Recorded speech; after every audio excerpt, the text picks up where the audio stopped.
strong.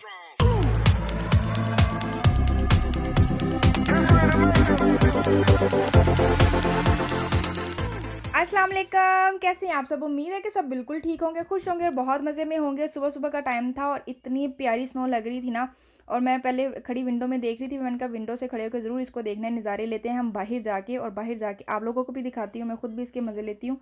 क्योंकि जब ताज़ी-ताज़ी गिरी होती है ना, तो इसके ऊपर मुझे चलने का भी बड़ा मज़ा आता है और इसको देखने का तो मुझे और भी ज़्यादा मज़ा आता है। गाड़ियाँ भी चिट्टी सफ़ेद हुई पड़ी हैं।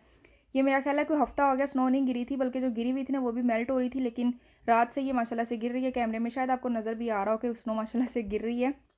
और ये वाक़ई बड़ी प्यारी लगती है, जब ताज़ी-ताज़ी गिरी होती है ना, तो बड़ी प्यारी लगती है। हर चीज़ यहाँ पे चिट्टी सफ़ेद ही होती है, और गाड़ियों की अगर दूर से आपको बत्तियाँ चमकती हुई नज़र आ रही हैं, तो इसका मतलब ये है कि वो अपनी गाड़ी को स्टार्ट करके तो जनाब साहब अंदर जाके बैठे हुए हैं, ताकि जब मैं बाहर आऊँ, गाड़ी में बैठूँ, तो मेरी गाड़ी गरमा-गरम हुई हुई हो। तो सबका यही हाल होता है कि गाड़ी पहले स्टार्ट करके तो फिर चले जाती हैं अंदर, ताकि गाड़ी गर्म हो जाए।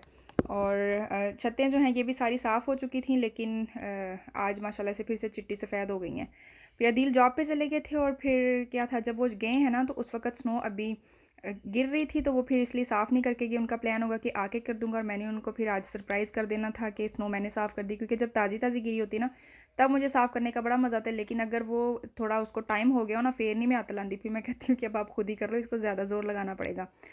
ख़ैर जी, ये जो क्लिप है ना, ये कल शाम का है। हम गए थे ग्रॉसरी करने के लिए, और माशाल्लाह से होती ही रहती है। मेरा कोई मंथ का या वीकली या बाई वीकली मेरा कोई ऐसा वो नहीं है। जो चीज़ ख़त्म हुई होती है ना, तो वो फिर मैं बस ज़हन में रख लेती हूँ कि ये चीज़ मेरी ख़त्म होने वाली है, या ये इस चीज़ की मुझे ज़रूरत है, तो वो फिर मैं मंगवा लेती हूँ। ये सैलड है, हमारे वो खाने में लाज़मी मैं ये यूज़ करती हूँ। अदील ये नहीं खाती, अदील सिर्फ़ वो क्यूकम्बर वगैरह उस तरह के लेते हैं। अदील ये वाला सैलड अदील नहीं खाती, ये बस मेरे लिए होता है। सब्ज़ियाँ मैं लाज़मी मंगवा लेती हूँ, क्योंकि बहाने से अगर सब्ज़ी बन जाती है ना, तो फिर हमें देख-देख के फिर बच्चे भी खाएँगे, क्योंकि अदील भी बहुत कम सब्ज़ियाँ वगैरह खाते हैं। उनको भी इतना कोई नहीं है, कोई भी कोई गिनी-चुनी सी सब्ज़ियाँ होंगी जो उनको पसंद होंगी। मैं भी थोड़ी-सी ऐसी ही हूँ, उनके साथ रह-रह के मैं थोड़ी-सी ज़्यादा ऐसी हो गई हूँ कि जो उन्होंने खाना है ना, तो मैं फिर वही बना लेती हूँ कि अब उनको मैं कुछ और बना के दूँ, अपने लिए मैं कुछ और बनाऊँ, तो बना ही वो लूँ जो उनको भी पसंद हो और जो मुझे भी पसंद हो। लेकिन मैं ट्राई करती हूँ कि मैं सब्ज़ियाँ अब ज़्यादा बनाऊँ, ताकि बच्चे जो है ना, वो हमारी तरह चूज़ी ना हों, वो हर चीज़ माशाल्लाह से खाने वाले हों, माशाल्लाह से खा भी लेती हैं। और नान वगैरह से हमने फिर ला के, तो वो फ्रीज़ किए होते हैं, ताज़े ताज़े भी मिल जाते हैं, ऑर्डर पे लगवा लेते हैं हम नान। लेकिन ऐसे ला के तो फिर फ्रिज में भी रखे होते हैं कि सम टाइम नहीं दिल करा पकाने का, तो फ्रिज में पड़ा हुआ उसको निकालो और फिर गर्म करो और खा लो। ऑयल भी ख़त्म हुआ हुआ था, नहीं ख़त्म नहीं हुआ हुआ था, एंड होने वाला ही था। मैं बस ऐसे ही करती हूँ कि चीज़ जब एंड होने वाली होती है ना, तो वो फिर माइंड में रख लेती हूँ कि ये वाली चीज़ मंगवाने वाली है या ये लाने वाली है।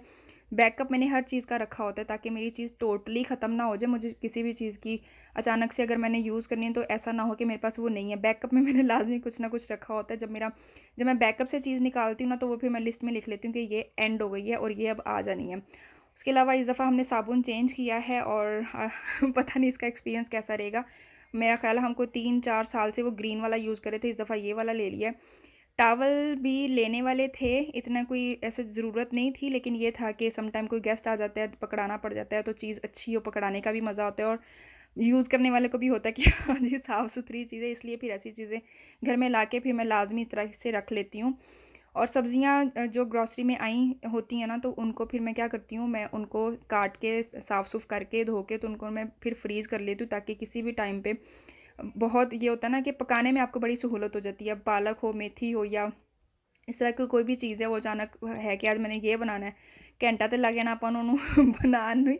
तो इस चीज़ से बचने के लिए मैं क्या करती हूँ कि एक दिन अगर ग्रॉसरी कर लिया ना, तो नेक्स्ट डे फिर मैंने सारी ऐसे कोई अगर सब्ज़ी वगैरह उसमें इस तरह की है ना, तो उसको फिर मैंने बना के रखना है, या फ्रूट वगैरह ऐसा कोई काटने वाला है, जैसे अनार होते हैं, तो उनको फिर मैंने दाने निकाल के तो उनके फिर रख लेने होते हैं, ताकि बस वो यूज़ हो जाए ना, जब चाहिए तो वो बस फिर यूज़ हो जाए वो वाली चीज़। ये गाजरें लास्ट वीडियो में मैंने बताया था कि रेड गाजरें हमें बड़ी ढूंढ के मिली हैं। गाजर का हलवा माशाल्लाह से हर बंदे ने बनाया हुआ है, और सबका ही माशाल्लाह बहुत मज़े का था, और इन्हीं सबसे ही मैंने सीखा, या अपनी अम्मी को बनाते हुए देखा था, या आजकल जो मेरे इर्द गिर्द के कुकिंग चैनल है उनको मैंने सबको देखा है कि वो कैसे बना रही हैं माशाल्लाह से। गाजरें धो ली, छील ली, उनको कद्दूकश कर लिया, उंगली भी कद्दूकश कर ली, थोड़ी सी कट गई मेरी उंगली भी।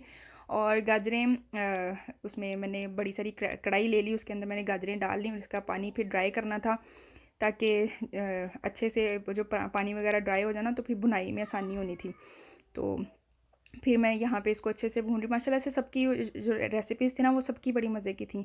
ऑलमोस्ट होती तो सबकी सेम ही है, मतलब इसका कोई ऐसा कोई सेपरेट से इसका तो कोई तरीका तो है नहीं कि गाजरों का जो हलवा हमने बनाना है उसकी कोई फ़लाँ रेसिपी होगी। सारी जो रेसिपीज़ होती हैं वो माशाल्लाह से ऐसी हैं कि गाजरें कद्दूकस की हैं, उनको फिर उनका पानी ऐसे ड्राई कर लिया है।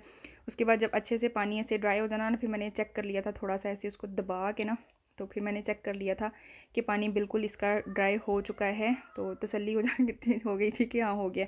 इसके बाद इसके अंदर मैंने देसी घी डाला है, मैंने ज़्यादा नहीं डाला था क्योंकि जिम कर रहे हैं ना, तो फिर ऐसी चीज़ों हलवा बन तो गया है, अब ज़ाहिर-सी बात है खाना भी है इसको, लेकिन घी से मैंने फिर थोड़ा-सा परहेज़ कर लिया था कि चलो जो मेरा फ़ैट का पोर्शन है वो इतना ज़्यादा ना हो जाए। और इसके अंदर फिर मैंने देसी घी डाल के फिर इसकी अच्छी से मैंने भुनाई कर ली, और तब तक मैं इसको करती रहूँ जब तक मेरे दिल को तसल्ली नहीं होगी ना, तब तक इसकी मैं भुनाई करती रही हूँ। अच्छा, मुझे लगता था कि गाजर का हलवा अच्छा खासा टाइम लेता है बनाने में, क्योंकि ये मेरा पहली दफ़ा बना रही हूँ, मैंने बस बनाते हुए लोगों को देखा है, मैंने कभी बनाया नहीं था। ये मैं पहली दफ़ा बना रही हूँ, मुझे लगता था कि इसको कोई अच्छा खासा टाइम लगेगा इसको बनने में, लेकिन अच्छा खासा टाइम नहीं लगा। ये मेरा ख़्याल है कि 2 घंटे में, डेढ़ 2 घंटे में हलवा बन गया है, और बड़ा माशाल्लाह यम्मी यम्मी सा भी बना था। अच्छा, इसकी भुनाई मैंने कर ली, इसके अंदर फिर मैंने दूध डाल लिया था। दूध मैंने बस फिर हिसाब से ही डाल लिया कि मेरी गाजरें उसके अंदर जो है ना वो अच्छे से डिप हो गई ना, तो इसका मतलब है कि मैंने दूध सही डाला है, ना कम में ना ज़्यादा। तो जितना अगर ज़्यादा भी डालती तो भुनाई में ही थोड़ा-सा इसको मतलब ड्राई करने में ही होना था। तो लेकिन वो माशाल्लाह से ठीक हो गया, और साइड पे मैंने दाल रखी हुई थी, मेरे माइंड में था कि गाजरों को बड़ा टाइम लगना है इसका हलवा बनाने में, तो कोई सोखी सी चीज़ बना लो, तो सोखी सबसे यही होती है कि दाल बना के दाल रखो पकने के लिए, फिर उसको भूल जाओ, और फिर जब आपको लगे कि हाँ हुन पक गई होनी, तो फिर उन तड़का ला लो। और दाल माशाल्लाह से बहुत यम्मी वाली दाल, शक्ल से लग रहा होना है कि यम्मी वाली दाल है बेचारी कैसे तड़प रही है, उसको मैंने गरम-गरम पैन में डाले तो उसने बेचारी ने तड़पना ही है ना। बड़ी मज़े की दाल भी बन गई थी, और एक साइड पे मेरा हलवा भी रेडी हो रहा था, और मैंने हलवे के चक्कर में आज दाल बनाई थी कि हलवे को टाइम लगना है और फिर मैं दाल बना लेती हूँ।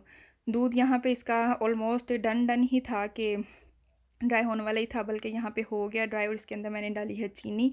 अपने हिसाब से मैंने डाल ली चीनी, और माशाल्लाह से बिल्कुल एक्यूरेट थी, ना कम थी ना ज़्यादा थी। एक ही दफ़ा मैंने डाली है कि हाँ इतनी इसके अंदर ठीक होगी। कुकिंग मुझे इतनी कोई आती नहीं है, इधर से बस चैनल वगैरह देख के कि हाँ फ़लाने ऐसे चीज़ बनाइए, फ़लाने ऐसे चीज़ बनाइए, कर आके आप लोगों से ही मैं सीख के तो फिर मैं माशाल्लाह से बना लेती हूँ। माशाल्लाह से कभी ऐसा नहीं हुआ कि चीज़ मेरे से गलत हो जाए, और कभी ऐसा नहीं हुआ कि मुझे नमक या मिर्च कुछ ऐसे और डालनी पड़े। हर चीज़ माशाल्लाह से एक्यूरेट जाती है। और यहाँ पे मैंने डाला है पाउडर मिल्क, डाला है इसके अंदर, इससे भी बड़ा अच्छा टेस्ट बन गया था इसका गाजर के हलवे का। तो ये इसके अंदर मिक्स कर लिया। पहले मेरा प्लान था कि मैं खोया भी खुद बनाऊँगी, तो फिर अदील साहब कहते हैं कि इतनी भी मेहनत करने की कोई ज़रूरत नहीं है, खोया यहाँ से मिल जाता है तो मैं ला देता हूँ आपको। मैंने कहा चलो ठीक है, रेडीमेड चीज़ मिल रही है तो फिर ठीक है। और यहाँ पे मैंने ये देखो, ये अपनी साइडें छोड़ रहा है ना, इसका मतलब है कि मेरे हलवे की बुनाई बड़ी अच्छी हुई है। अगर ये चिपका सा नहीं है, या इसके अंदर आपको कोई भी पानी शानी कुछ नहीं नज़र आ रहा, चीनी भी अच्छे से, वो चीनी अपना पानी छोड़ती है ना, तो वो भी इसके अंदर बहुत अच्छे से वो हो गई थी ड्राई ना, तो बड़ी बड़ी अच्छी सी इसकी माशाल्लाह से बुनाई हो गई। ये खोया था, दिल लेके आए थे। नेक्स्ट टाइम जब अगर मैंने बनाया तो मैं खोया भी खुद बनाऊँगी, कि इतना कोई दिल को नहीं लगा, मज़ा नहीं आया, जैसे पाकिस्तान वाला खोया होता ना, वो वाली चीज़ नहीं थी। तो अब ज़ाहिर-सी बात है वो ऐसे पैकेट में है तो वो फिर ऐसे ही होना था ना। तो लेकिन ये है कि नेक्स्ट टाइम अगर गाजर का हलवा बनाया ना, तो खोया भी मैं खुद बनाऊँगी। ये भी मैंने इधर से कहीं से रेसिपी देखी हुई है कि खोया कैसे बनेगा। और इसको मैंने छोटे-छोटे से पीस करके तो इसके अंदर डाल के तो मिक्स कर लिया था। अच्छा था, इतना भी नहीं है कि अच्छा नहीं था, ठीक था। लेकिन जो हम खोए के हम खाने के आदी हैं ना वो वाला नहीं था। चलो जी, हलवा मेरा बिल्कुल रेडी है। खोए को कद्दूकस करके इसके ऊपर मैंने डाला हुआ है, वो भी बड़ा अच्छा लग रहा था। और जो नट्स वगैरह जो होते हैं ना, वो मैंने सिर्फ इसी के अंदर डाले थे, सारे के अंदर मैंने मिक्स नहीं किए, क्योंकि मुझे मिक्स करके खाना बिल्कुल भी अच्छा नहीं लगता। सेपरेट में माशाल्लाह से ठीक ठाक खा लेती हूँ ड्राई फ्रूट्स, लेकिन इस तरह अंदर किसी भी चीज़ के अंदर डाल के मुझे पसंद नहीं है। अदील भी माशाल्लाह से खा लेते हैं, तो ये जो बॉल है ना वो फिर अदील खाएंगे, और अपने लिए मैंने निकाल लिया है इन चीज़ों से पाक, क्योंकि इसके अंदर डाल के फिर मुझे और सा ही लगता रहता है। तो यमी सा हलवा आप लोगों के सामने है। और